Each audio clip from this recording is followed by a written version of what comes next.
अब हम ओल फैक्ट्री के अकॉर्डिंग देखते हैं, ठीक है। ये जो हमारे 3 टर्म्स हैं, ये हमारे बुक में दिया हुआ है, ये हमारा ऑल फैक्ट्रीज के ऊपर होता है। ऑल फैक्ट्री में क्या होता है, एक्चुअली स्मेल के बेसिस पे अगर हम मान लीजिए इनको ऑनियन को, वेनिला एसेंस को और क्लोव ऑयल को अगर डालते हैं किसी भी चीज़ में, एसिड या बेस में, तो उनके स्मेल्स में क्या चेंजेस होती हैं उनके बारे में बताया हुआ है, ठीक है। तो देखिए ऑल फैक्ट्री क्या हो गया, स्मेल के बेसिस पे। ऑनियन, अगर हम ऑनियन की बात करते हैं, ऑनियन अगर किसी एसिड में ये सब डालते हैं तो क्या होता है, कैरेक्टरिस्टिक स्मेल अपना शो करता है, ठीक है। जो भी ऑनियन का अपना कैरेक्टरिस्टिक स्मेल है वो अपना शो करता है, ठीक है, कैरेक्टरिस्टिक स्मेल। अगर हम बेस डालते हैं, अनियन में बेस डालते हैं तो नो स्मेल, इसमें कोई भी स्मेल नहीं होता है, नो स्मेल, ठीक है। वेनिला एसेंस डालते हैं तो रिटेन स्मेल, यानी स्मेल रिटेन करता है, रिटेन स्मेल, ठीक है। और बेस डालते हैं तो इसमें भी नो स्मेल होता है, ओके। अगर हम क्लोव ऑयल की बात करते हैं तो इसमें भी क्या करेगा, रिटेन स्मेल करेगा। और क्लोव का क्योंकि आपको पता है जो लौंग होता है उसका स्मेल काफी हार्ड होता है, तो जब बेस डालते हैं तो लॉस स्मेल, यानी स्मेल को लॉस कर जाता है, ठीक है। तो ये हो गया आपके स्मेल के बेसिस पे कैसे हम इसको करते हैं, कैसे हम आइडेंटिफाई करते हैं कि वो कोई भी चीज एसिड है या बेस है, ठीक है। वेनिला एसेंस में जब डालते हैं तो क्या होता है, तो ये हो गया आपके ऑल फैक्ट्रीज 3 के बेसिस। अब हम देखते हैं मेटल का या बेस का, किसी मतलब मेटल को एसिड और बेस के साथ जब रिएक्ट करते हैं तो किस तरह से फॉर्म होता है। तो हम सबसे पहला हेडिंग देखते हैं, ठीक है, एसिड प्लस मेटल, ओके। तो आपको एग्जाम्पल्स दिए होंगे। देखिए जब भी आपको कोई रिएक्शन देता है और अगर समझ नहीं आता है कि हम कौन सा एसिड लेके चले, सबसे बेस्ट है आपका HCl लेके चलो, वहां से आप अपने रिएक्शन को आप आइडेंटिफाई कर सकते हो। और यहाँ पे क्या क्या बनता है उनके बारे में हम अभी देखते हैं, ठीक है। तो एसिड मेटल के साथ, तो मान लीजिए अगर आप कोई एसिड लेते हैं जिसमें से जैसे HCl हाइड्रोक्लोरिक एसिड, उसमें एक मेटल में आप जिंक ले लेते हो, ठीक है, जिंक। कॉपर हमने नहीं लिया, क्यों, क्योंकि कॉपर क्या होता है, लेस रिएक्टिव होता है, ये मैंने पहले चैप्टर में ही बताया हुआ है। तो यहाँ पे हमने जैसे जिंक के कुछ ग्रेन्यूल्स लिए, छोटे छोटे टुकड़े लिए, ठीक है। तो वहां पे वो क्या होगा, HCl के साथ रिएक्ट कर रहा है, तो यहाँ पे बनाएगा zinc chloride, okay. Zinc chloride मतलब एक सॉल्ट बनाएगा प्लस H2 हाइड्रोजन गैस निकलेगा, ठीक है। तो ये चीज को ध्यान रखिएगा, जब एसिड और मेटल, ठीक है, आपस में रिएक्ट होते हैं तो एक सॉल्ट बनता है, salt plus hydrogen gas evolve होता है, ठीक है, हाइड्रोजन गैस। तो ये चीज ध्यान रखना है, एसिड को जब भी हम जिंक के साथ, जिंक ग्रेन्यूल्स के साथ रिएक्ट करते हैं तो जिंक क्लोराइड, दैट मीन्स एक सॉल्ट मिलता है, और हाइड्रोजन गैस कैसे पता चलता है कि जब भी अगर आप, जैसे आपको एक्सपेरिमेंट दिया होगा, एक टेस्ट ट्यूब है, ये पूरी तरह से कॉक्ड है, ठीक है, यहां से एक पाइप आ रहा है, ओके।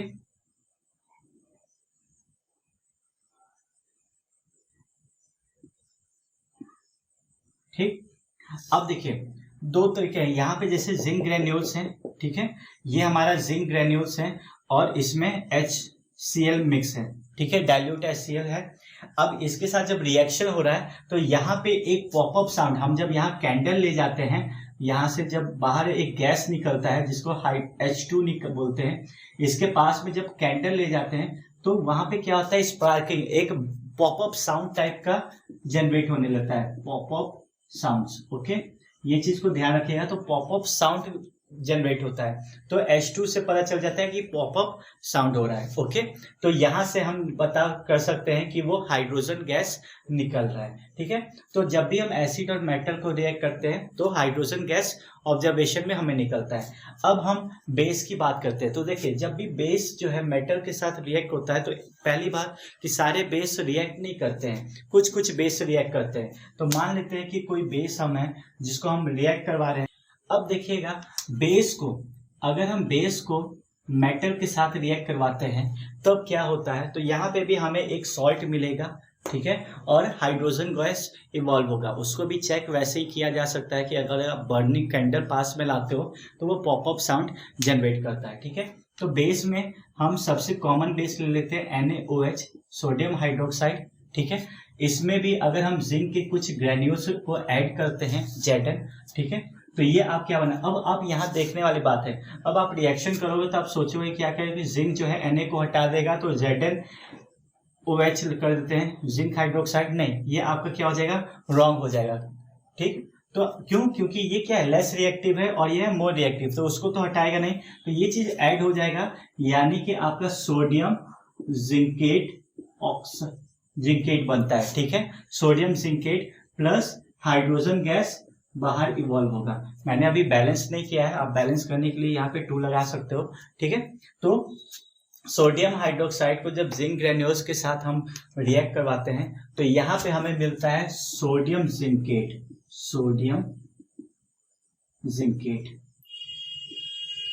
ठीक है, प्लस हाइड्रोजन गैस, ठीक है। ये भी अगेन वही बात, हाइड्रोजन गैस कैसे हो जाएगा, पॉपअप साउंड से हमें पता चलेगा कि हाइड्रोजन गैस इवॉल्व हो रहा है। अब हम रिएक्शन में देखते हैं एसिड को मेटल कार्बोनेट के साथ रिएक्ट करके। आपके बुक में भी एक्सपेरिमेंट दिया होगा कि किस तरह से एसिड और मेटल कार्बोनेट को रिएक्ट करें तो क्या क्या कौन सी गैसेस निकलती हैं, ठीक है। मैं यहाँ पे अभी फिल ब्लैंक छोड़ा हुआ हूँ, क्यों, क्योंकि किसी रिएक्शन के बेसिस में ही पता चलेगा कि क्या क्या चीजें निकल रही हैं। अब देखिए एसिड में अगर हम मान लेते हैं HCl लेते हैं, ठीक है, और मेटल कार्बोनेट मतलब सोडियम CO3, ठीक है। एक और एक्सपेरिमेंट हाइड्रोजन कार्बोनेट के ऊपर किया जाएगा। अब देखिए HCl एसिड के साथ मेटल कार्बोनेट को जब रिएक्ट करते हैं तो हमारा तो एक तो सॉल्ट बनेगा, ठीक है, वो बनेगा क्या, NaCl sodium chloride, okay, plus CO2 carbon dioxide gas निकलेगा, CO2 कार्बन डाइऑक्साइड गैस निकलेगा, प्लस H2O वाटर निकलता है, ठीक है। तो ये चीज ध्यान रखिएगा कि जब भी एसिड को मेटल कार्बोनेट के साथ अगर रिएक्ट करते हैं तो एक सॉल्ट मिलता है, ओके, फिर कार्बन डाइऑक्साइड और फिर H2O, दैट मीन्स यहाँ पे हम लिख देंगे salt plus carbon dioxide plus H2O। अगर दूसरा रिएक्शन, अगर यही सेम चीज एसिड को मेटल हाइड्रोजन कार्बोनेट के साथ किया जाए, यानी कि HCl plus metal hydrogen carbonate CO3, ठीक है, तब ये रिएक्शन क्या करेगा, अगर एसिड है तो ऑब्वियस है कि यहाँ Cl जो होगा सोडियम के साथ रिएक्ट करेगा तो NaCl बनाएगा, NaCl, ओके, फिर कार्बन डाइऑक्साइड निकलेगा CO2 प्लस वाटर। तो अगर आप रिएक्ट करते हो मेटल कार्बोनेट के साथ या मेटल हाइड्रोजन कार्बोनेट के साथ, तभी आपका एक प्रोडक्ट जो बनेगा वो सॉल्ट बनेगा, कार्बन डाइऑक्साइड बनेगा और वाटर बनेगा, ठीक है। तो इस तरह से आपको याद रखना है, दोनों मेटल कार्बोनेट में भी और मेटल हाइड्रोजन कार्बोनेट में। अब इस एक्सपेरिमेंट में चेक किया जाता है कि कार्बन डाइऑक्साइड कैसे निकल रहा है, ठीक है, इसके बेसिस पे क्वेश्चन भी आता है, ठीक है, कि कैसे ऑब्जर्वेशन में पता चला कि कार्बन डाइऑक्साइड, तो इसको लाइम वाटर के साथ अगर पास करवाया जाता है, CO2 को लाइम वाटर में पास करवाते हैं तो वो आपको एक नया फॉर्मेशन है, जैसे लाइम वाटर क्या हो जाएगा, कैल्शियम हाइड्रोक्साइड, ओके, इसमें अगर आप कार्बन डाइऑक्साइड को पास करवाते हो, ठीक है, तो ये आपको बनता है कैल्शियम कार्बोनेट CaCO3, ये व्हाइट प्रेसिपिटेट होता है, ठीक, व्हाइट प्रेसिपिटेट, तो एक उसमें इनसॉल्युबल फॉर्म होने जाएगा जिसको हम कहते हैं व्हाइट प्रेसिपिटेट, ठीक है, CaCO3, और इसमें फर्दर CO2 अगर हम पास करवाते हैं तो थोड़ी देर में ये जो लाइम वाटर है यानी व्हाइट प्रेसिपिटेट है वो खत्म हो जाता है, ठीक है। तो ये चीज का ऑब्जर्वेशन को ध्यान रखना है। इसका रिएक्शन में अभी आगे फर्दर करता हूं, तो आपको बस मेन याद रखना है कि एसिड को किसी भी मेटल कार्बोनेट के साथ रिएक्ट करते हैं तो ये फॉर्मेशन होता है। अब बेस का क्या, अगर बेस को हम मेटल कार्बोनेट के साथ रिएक्ट करवाते हैं या हाइड्रोजन कार्बोनेट के साथ तो रिएक्शन नहीं होता है, तो नो रिएक्शन होता है उसमें, ठीक है। तो बेस के साथ नहीं है, यानी बेस को अगर आप मेटल कार्बोनेट के साथ रिएक्ट करवाते हो तो वो रिएक्शन ही नहीं होगा, ठीक है, ये चीज का ध्यान रखिएगा, ठीक है। तो ये हो गया। अब इस पे हम एक फर्दर इक्वेशंस, अब हम इसी का फर्दर ऑब्जर्वेशन देखते हैं जो कि एसिड और मेटल कार्बोनेट का था, जैसे मैंने यहाँ पे लिखा था, ठीक है। अब देखिए क्या बोल रहा है कि अगर आप कार्बन डाइऑक्साइड को पास करवाते हैं लाइम वाटर में यानी कैल्शियम हाइड्रोक्साइड में, तो क्या होता है, व्हाइट प्रेसिपिटेट फॉर्म होता है, ठीक है। वो क्या है, calcium carbonate, okay, plus water H2O, water main हमारा ये है, तो ये क्या होगा, व्हाइट प्रेसिपिटेट फॉर्म करेगा, ओके। अब फर्दर इसमें और भी अगर आप CO2 को पास करवाते हो तो थोड़ी देर बाद वो जो मिल्कीनेस है वो डिसअपियर हो जाता है, खत्म हो जाता है, वापस अपने स्टेज में चला जाता है। यानी कैल्शियम कार्बोनेट में अगर फर्दर आप CO2 पास करवा रहे हो और पास करवा रहे हो, ठीक है, प्लस H2O पास करवा रहे हो, तो फर्दर क्या हो जाता है, कैल्शियम हाइड्रोजन कार्बोनेट, ठीक है। और यहाँ पे क्या होता है, मिल्कीनेस डिसअपियर, खत्म हो जाता है, मिल्कीनेस जो भी है आपका वो क्या होता है, धीरे धीरे खत्म हो जाता है। तो ये हो जाता है CaHCO3, ठीक है। तो मिल्कीनेस डिसअपियर, मिल्कीनेस डिसअपियर, खत्म हो जाता है, ठीक। तो यहाँ पे ये ऑब्जर्वेशन, ये इक्वेशन बहुत इंपॉर्टेंट है, इन पे बहुत सारे क्वेश्चंस भी आते हैं, तो इस चीज़ का जरूर ध्यान रखिएगा कि हम फर्दर जब कार्बन डाइऑक्साइड को कैसे ऑब्जर्व कर सकते हैं। तो कार्बन डाइऑक्साइड को जब लाइम वाटर के साथ अगर हम पास करवाते हैं तो व्हाइट प्रेसिपिटेट फॉर्म होता है, और फर्दर CO2 करवाते हैं तो ये मिल्कीनेस धीरे धीरे से क्या होता है, डिसअपियर हो जाता है। और बेस का मेटल कार्बोनेट के साथ बिल्कुल भी रिएक्शन नहीं होता है, तो इसलिए नो रिएक्शन। अब हम कुछ रिएक्शंस में देखते हैं, जैसे कि मान लीजिए एसिड और बेस, एसिड और बेस जब रिएक्ट होता है तो क्या बनता है। तो देखिए, एसिड और बेस जब रिएक्ट होता है तो वो सॉल्ट बनता है, और सॉल्ट का नेचर डिपेंड करता है कि वो एसिडिक होगा, बेस होगा या न्यूट्रलाइज होगा। अब देखिए, सॉल्ट प्लस वाटर H2O निकलता है, ठीक है।